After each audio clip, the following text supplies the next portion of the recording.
All right, guys, real quick, before I look at this, I want to point out something up here that I always forget to point out. Do you see how let me ask you this problem here, real quick. Where's the data for this problem? 1, 2, 1. Almost. Because if the data was 1, 2, 3, 4, then the average should be 2.5. Was the average 2.5? No, the average is 2.24. So the data is this. 17% ones, 51% twos, so forth. Right? Okay, cool. Why does it make sense then that the standard deviation is so damn small? The average distance from the mean to the data points is so small. Because over 50% of the data is 2, which is really damn close to the mean. So this data didn't get very spread out at all. What about the data you guys are working with? So it's a bit more spread out, right? But what's the heaviest weighted thing? I gotta turn my little camera around. What's the heaviest weighted data point? 65.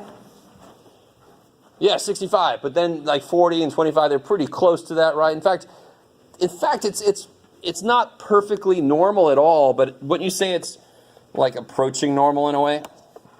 All right, what do I mean? Look at the very ends, aren't they the lowest? And then they go high, and then there's a bump to higher, and then it's low again. So it's not perfectly normal at all, but it is kind of symmetric almost. Okay, so what I'm trying to say is if you had to guess the standard deviation, you could pretty much just get I'd say around 20 or something. Just looking at this real quick. How far away do the data points seem to get away from their average? In the 20s, 30s, something like that, I would guess, right? Maybe. Do you have to be able to do what I just did? No. It's just kind of nice when you get a number to make sure it makes sense. Let me see, do you look all right? Yeah. Okay, I need a pen.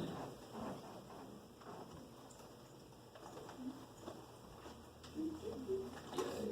Need a calculator. Okay, so let me catch up to you guys here. So if you put this stuff in, oh, I gotta clear this out. Clear.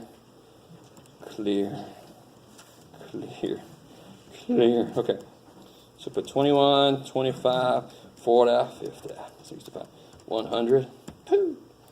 So I am going to show you a shortcut here in a minute, just to check your work. So L3, now you know on a test or a quiz I'm not going to give you this.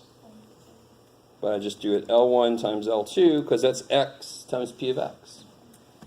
Pow. So are those what you guys got? Does that look familiar? Okay. And then L4 is going to be L1 times L3. Now real quick, do you guys see how you could do L1 squared times L2? Isn't that still X squared P of X? All right. And you'll get the same exact numbers. The math don't give a shit how you multiply things out. Or is that what you guys got? And I love that a few people were worried about how big these numbers get, but these numbers are big, right? So that's going to happen. But this was 1, 2, 3, 4 stuff. Didn't get very big. Okay, so what I really, really want from here, you would copy this stuff down, obviously, for a test work, was I just really need the sums, right? Now, the first question, before I do any work, to be honest, I should be able to answer this first question. Why is it a valid probability? Because all the probabilities, the sum of the probabilities is 1. And, yeah, the probabilities are between 0 and 1. So if you just say that, now be careful. I will say this a couple times. On the test or a quiz, I might give you one where the probability is added to be 0.9999 or 1.0001. So if you say the sum of the probabilities is 1, I'll say, you didn't look at this shit. So this is an active question. Verify. Go do it. Don't just write down what it should be theoretically. Write down what the hell it is. You see what I'm saying? Because that's a quick check for me to go, you didn't even look at this shit. You just put down what you're supposed to put down. No. All right. Yes, maybe. Okay. Now, I like that a lot of you guys kind of realized that, I kind of skipped this for right now because I'm going to do this down here. A lot of you guys kind of realize that this seems like it's similar to the at least one idea. at least 25. So what's at least 25? This kid thinks at least 25. So all these I could add up. But do you see mathematically how all of this stuff adds to 1? So wouldn't this stuff add to 1 minus this? Doesn't that just make math sense? Right? If two numbers add to 1, 1 minus one of them is the other one. That's how subtraction works. I mean, that's maybe. Well, you can just add these things up. What the hell? Right? So either way you do it, you should get 0.96 or 96%. Either way.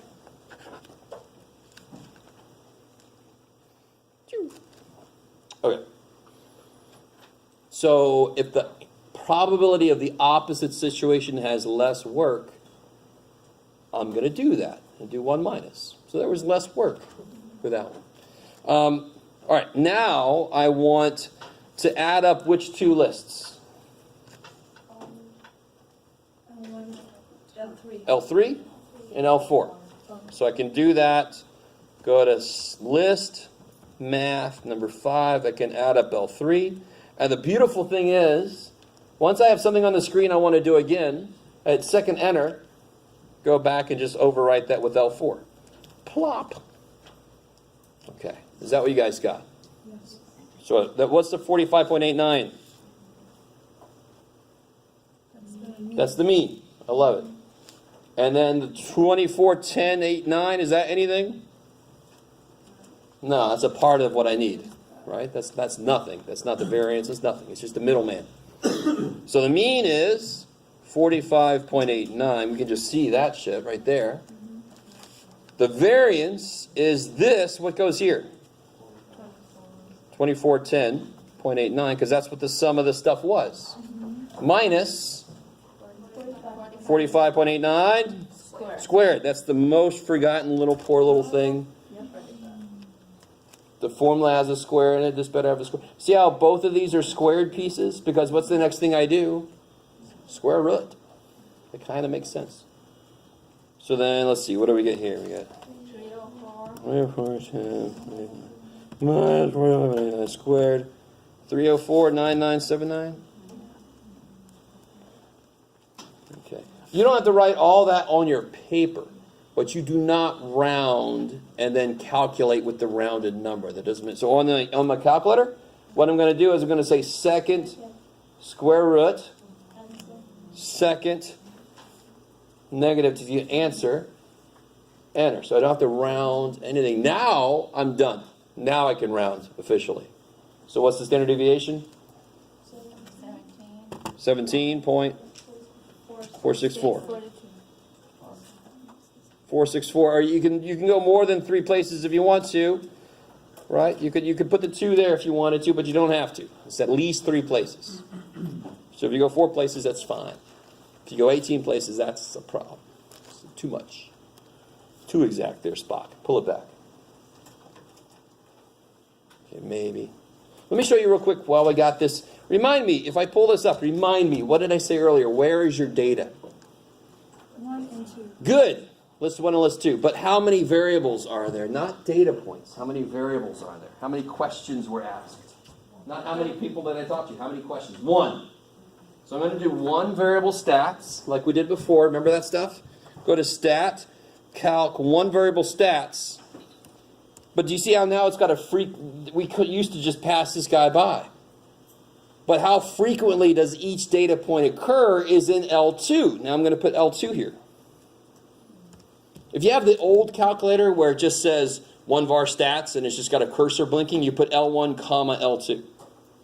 Because that's telling them where my 1 variable is. It's in those 2 columns. So now watch this. Watch this shit. Anything look familiar? Everything looks familiar. Yeah. Kick ass. Now some of you guys, I love these people so much. I have a special place in my heart. They're like, why did I go through all that shit by hand when the calculator just give me numbers? Well, because this isn't push buttons class, right? So you have to understand and be able to do the work yourself. This is a beautiful way to check what the shit you did, right? Right? So just get over the fact that it does, yes, it does it for you. I'm not here to test the calculator. Right? I don't work for TI. To make sure this thing's working. No. Okay. Moving past that. So is that everybody got that? If you want to, you can do this and check your work. Look how it says n equals 1. And that kind of makes sense. It's just adding up the probabilities to show it's a valid distribution. That kind of is nice. Okay, so here. This is a very familiar question, but it's got a slightly different way to do it. What goes in the middle? And then I add 17.464, so I get up to, 63.351. and then I subtract 17.464, so I get down to 28 point blah, blah, blah, blah, blah, blah. So which data points do I catch in this net? Which data points do I catch between those two? 40 and 50. I like it. 40's in there and 50's in there. So what percentage did I catch? I caught all the 40's. 41. What percentage is that by itself? All the 40's is 23% of the data, plus all the 50's. So like somebody said, I get 41% of the data. I don't do 2 divided by how many there are. That doesn't make any sense. They're not equally weighted. So I catch a total of P40 plus P50, 41%.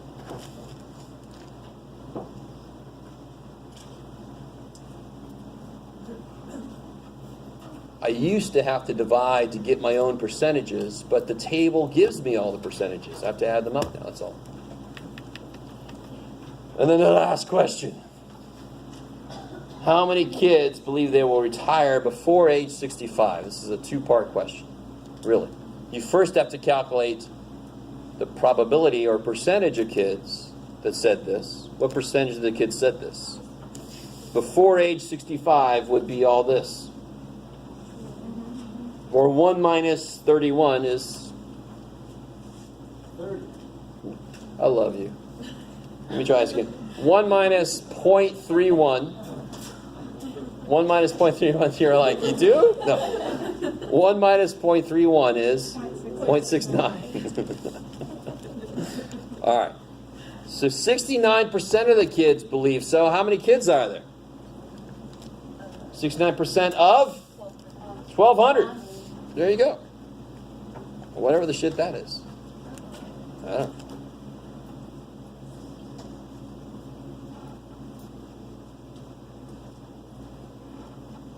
Is it 828? 828.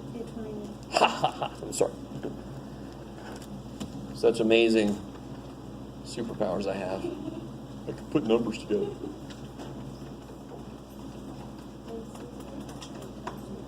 Is it 820? I hope so. I think so. Okay. That's representative of the kinds of questions I will ask you related to this idea. We just did section 4.1 and 4.2. 4.1 is the mean stuff, 4.2 is the standard deviation stuff. 4.3 we'll talk about next time. I think we did plenty today. Yeah, we'll get out a little early. So,